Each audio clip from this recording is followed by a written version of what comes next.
Welcome to Carolina Sculpture Studio. My name is Clint Button, and I'm a granite sculptor. Welcome to video number 176 of the Virtual Stone Carving Apprenticeship.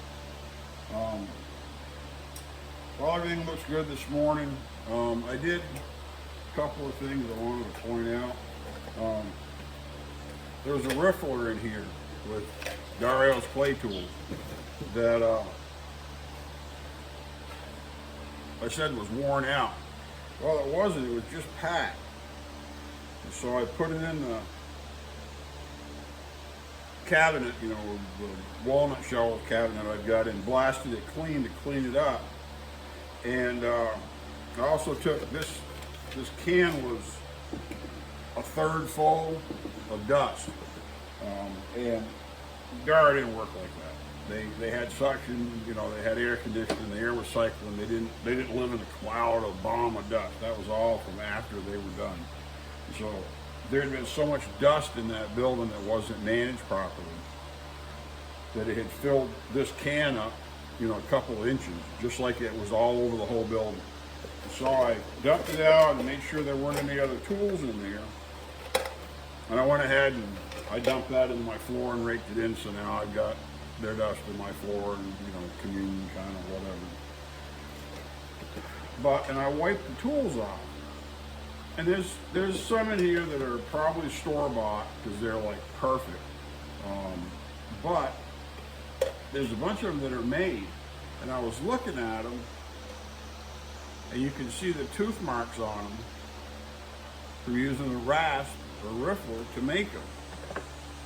So that's why there was a rasp in this bucket. This is not for actually doing clay because it's worn out. I cleaned it up and it just had some wood in it. And so you can take this and you can see it matches the teeth marks on these. So they didn't use a sander or a knife. I scrape it, run it with a sander, or I use a knife. They actually used a riffler to shape a lot of this and smooth it off.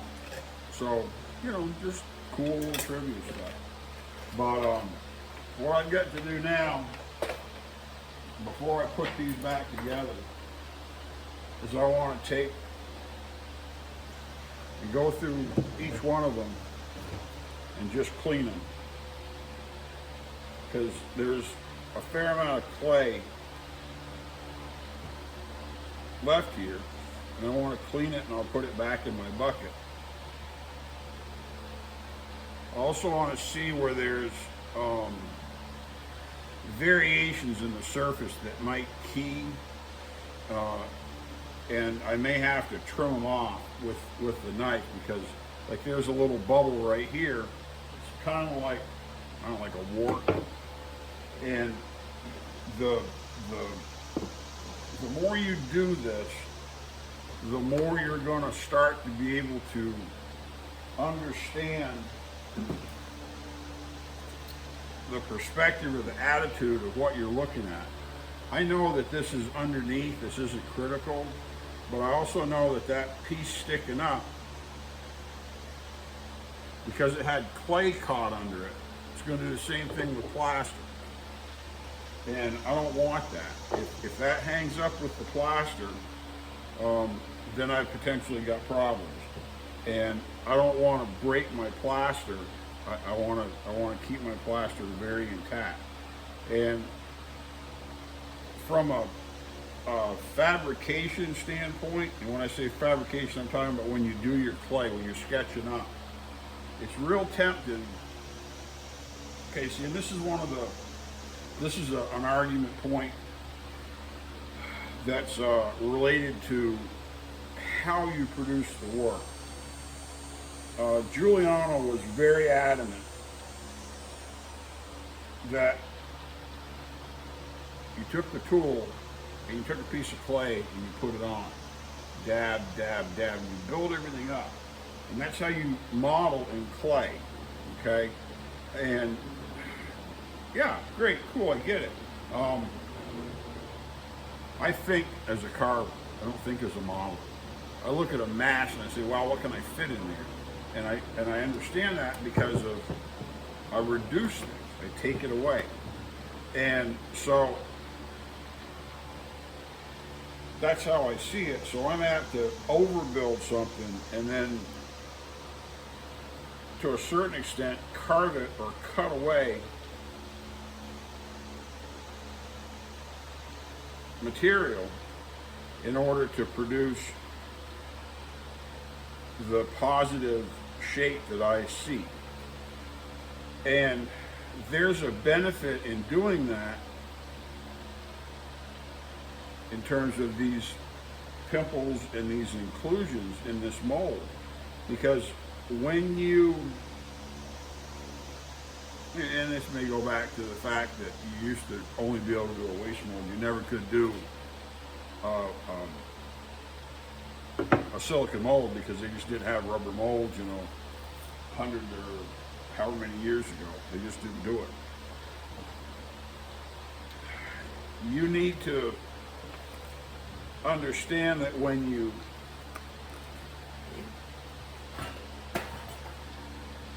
apply like that, then that's how you drop in everything. When that's how you make something, is by building it. You're going to have a lot greater opportunity to have voids and gaps in the surface. It may look really cool because it looks very spontaneous, but the problem is you'll have voids and gaps, and it'll create a million keys for your rubber. And you'll pull it apart and you'll clean the rubber up and you say, it's going to be really, really cool. And then you cast it and you pull it apart and it yanks all that stuff off. Now, maybe you're looking for that aesthetic. I don't know. But for what I'm doing, that's not what I need. And so, that's not what I want. But I'm going to try to clear up as much of this as I can. And then I'll have to wash everything. Now I've got some degreaser. I'll take the rubber off, trying to get rid of as much of this paper as I can, just so that it doesn't stick to the plaster when I cast. You got to have a rag. You got to be careful because this is, I've got Vaseline on this, and I'm in the studio around stone, and I don't want oil on my stone. That's a really bad problem. So don't just wipe it on your pants with your rag and clean your hands. But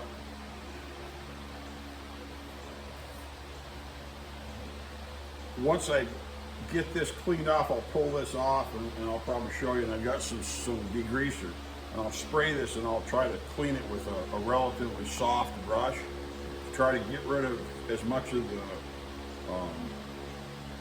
debris, the clay, the little bits and pieces that are left on the surface, so that they can, so I'll have a cleaner cast. It may not matter.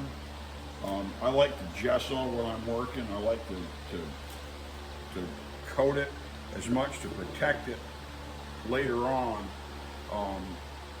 but also to give me a nice clean uniform surface to mark on, because I'm going to be marking on this surface with a pencil on the positive as I point, and I'll mark my points as I point them.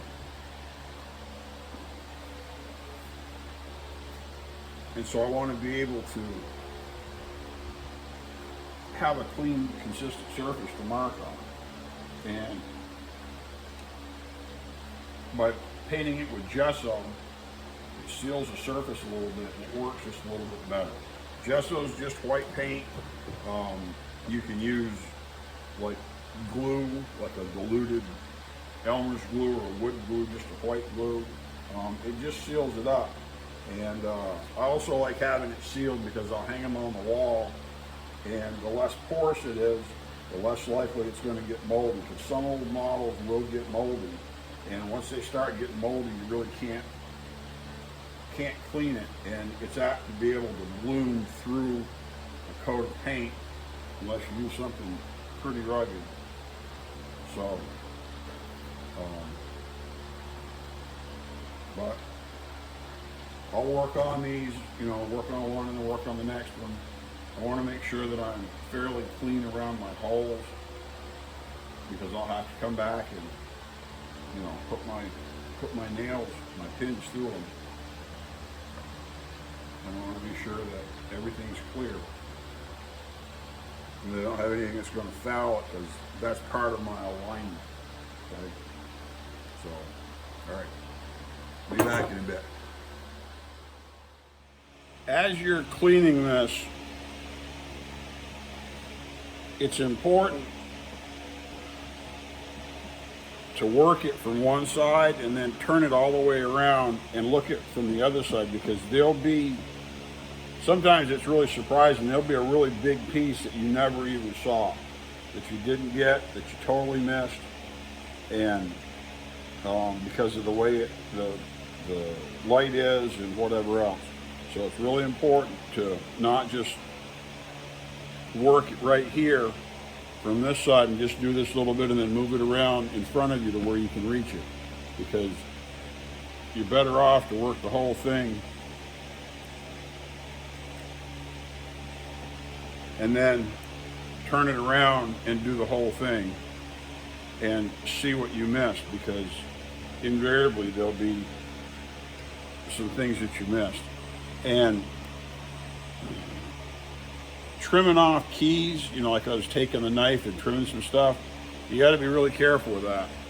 Don't do a lot of that until you've actually done some molds, because it's surprising how often something that looks really bad is actually a significant feature that you don't recognize, because it's both reversed and it's inside out.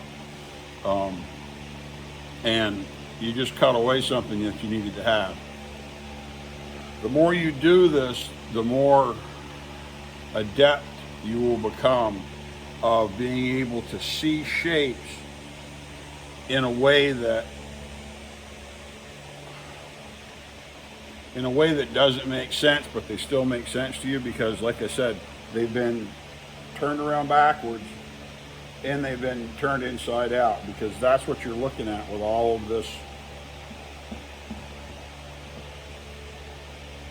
rubber. Everything you see, all the landmarks are all inside out and upside and backwards, and they may be upside down depending on, you know, where you are in the model.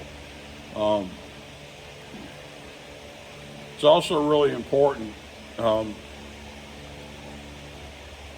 I mentioned yesterday in the last video that I came back and we installed this rubber in the mother so that it wouldn't sit and be deformed. The problem with it being deformed is that things can stretch, then they won't fit, or they can take a memory and hold that shape. And I had one piece on this one here, with the plinth, and one of the blocks was bent, was creased, and it was not laying flat. And if you leave that a long time, it will tend to take a shape. It can stretch, and it will take a shape like that, and then you won't be able to get it to lay flat. And so it's really important to not leave it just rumpled up in the corner. After it's done and you're cast it and you moved on, yeah, I've got a whole bunch of these old models, and you know, they'll get thrown away someday because nobody's ever going to cast anything from them again.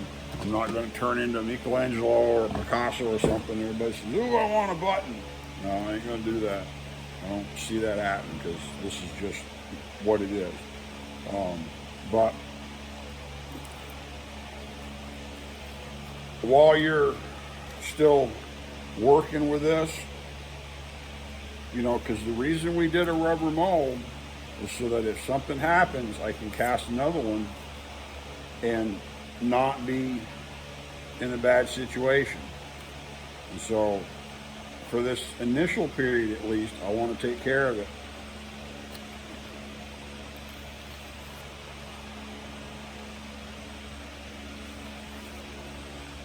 Then I want it to be great, because they will stretch and they will get out of shape.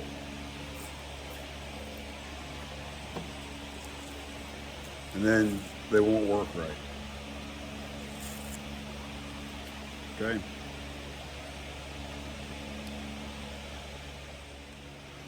After this is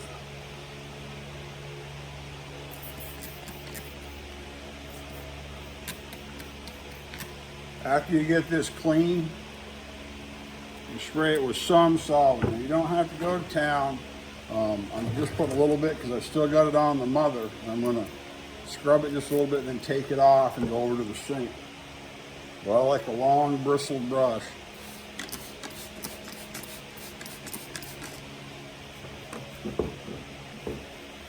It's pretty soft.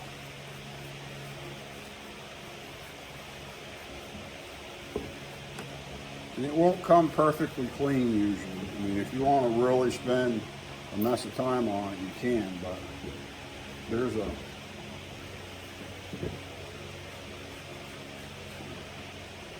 balance between how clean it needs to be and what doesn't matter.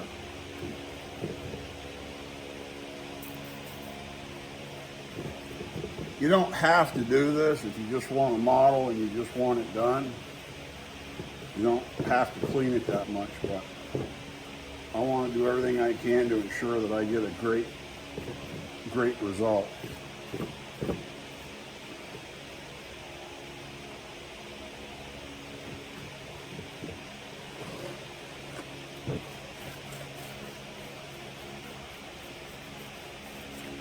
Just get it all cleaned up to your satisfaction.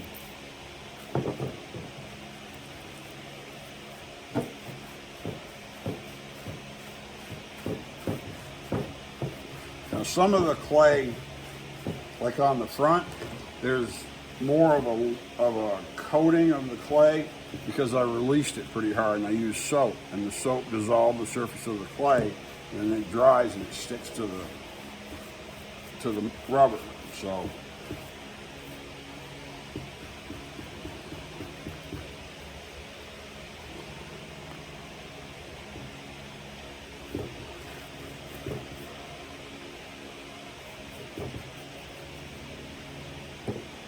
now I'll slip this out and go over to the sink, scrub it up good. Be back in a bit. I'm going to do the rest of them. Now, while you're doing this, if you find something, you can always take your brush. If you got a nice soft brush, if it's too flexible, you can choke up on it and use it to scrub closer, and it'll stiffen it up some. Instead of getting a stiffer brush that might damage the silicone. But while you're doing any of this, while you're working on this, if you tear the rubber, or you find the rubber's got a hole in it, fix it. It's not ideal. I don't think you should, strive to make a hole in the rubber just so you can fix it. But maybe you put the silicone on and you missed a spot and there's a line and it opens up. You can glue that back together.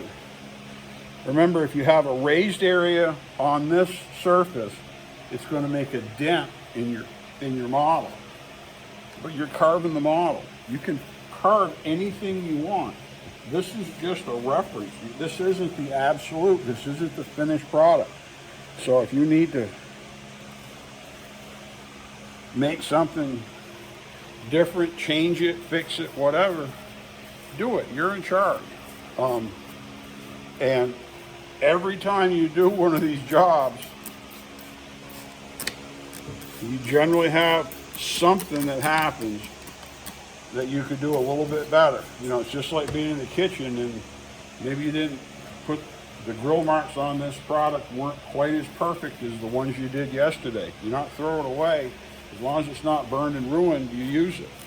So, but just remember, you're in charge, okay? And this model is just something to help you do a better job than you could do without it. Even if it's got a little bit of damage, it's still miles and miles better than having no model at all, right? Okay, I'm gonna go wash this off. Another reason, remember when I took the foam, the little foam for the blocks, and I put an X on the bottom, okay, so they tapered, that was the skinny end, okay, remember I did that? One of the other perks of doing that, I forgot to mention it, didn't part because I put the fabric on the front and you can't see it. If you put this rubber on relatively thin, I don't know if we can do this where the camera won't automatically correct. It's still gonna do it. But I can see there's an X right there, okay? So you know that there's a block right there. And so when you're putting this together and assembling it, and there's a loose spot near that, you know there's a block, and so there's probably a problem with that key that's probably either folded or there's a piece of plaster debris, some chaff in there that's buggering it up so it won't lay down flat.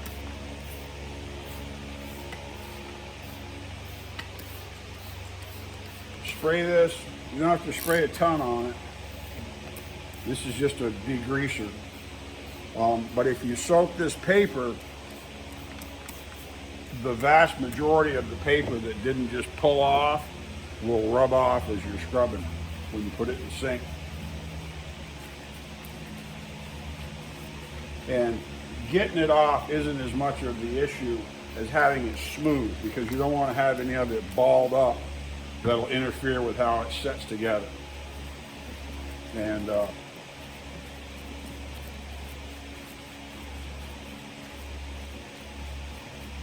but there's all this prep that, you know, you think, oh, I'll make a model, it won't be hard, I'll just pull a mold real quick.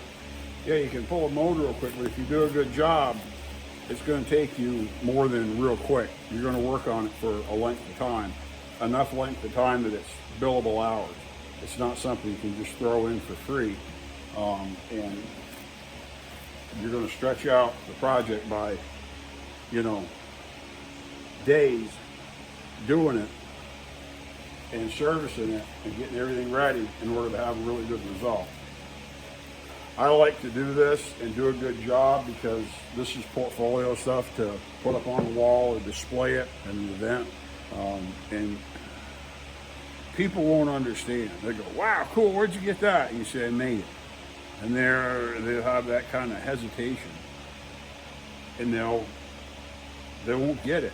You say, I made it out of clay. And sometimes, like if I've got the clay remaining, I'll take the clay and the cast plaster and show them, see, I made the clay.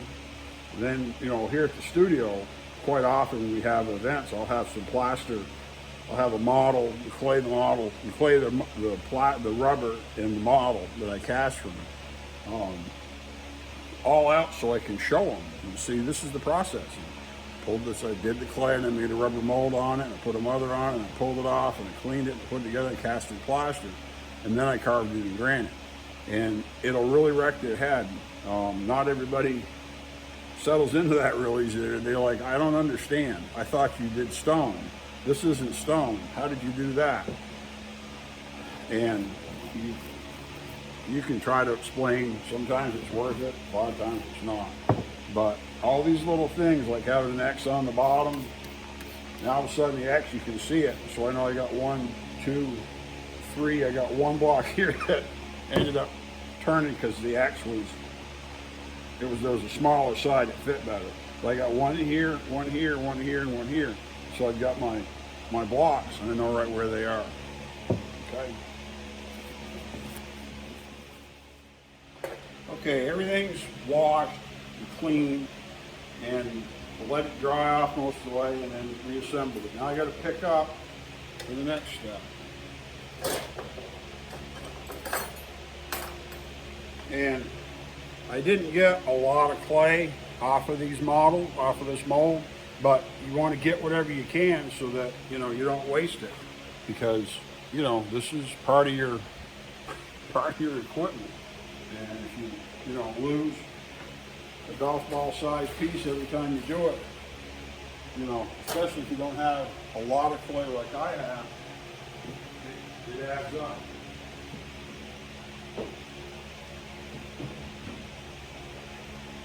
So what we got to do now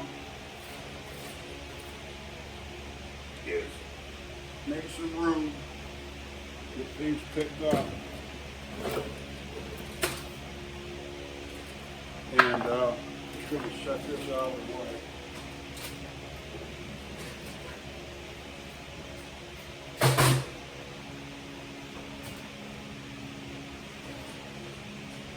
don't believe we're going to be using that anymore.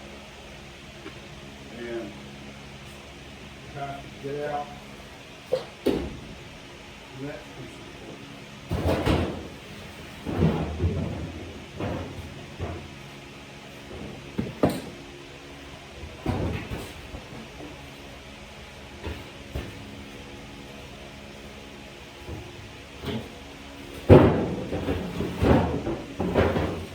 It's in this barrel. So let's see if we can get it.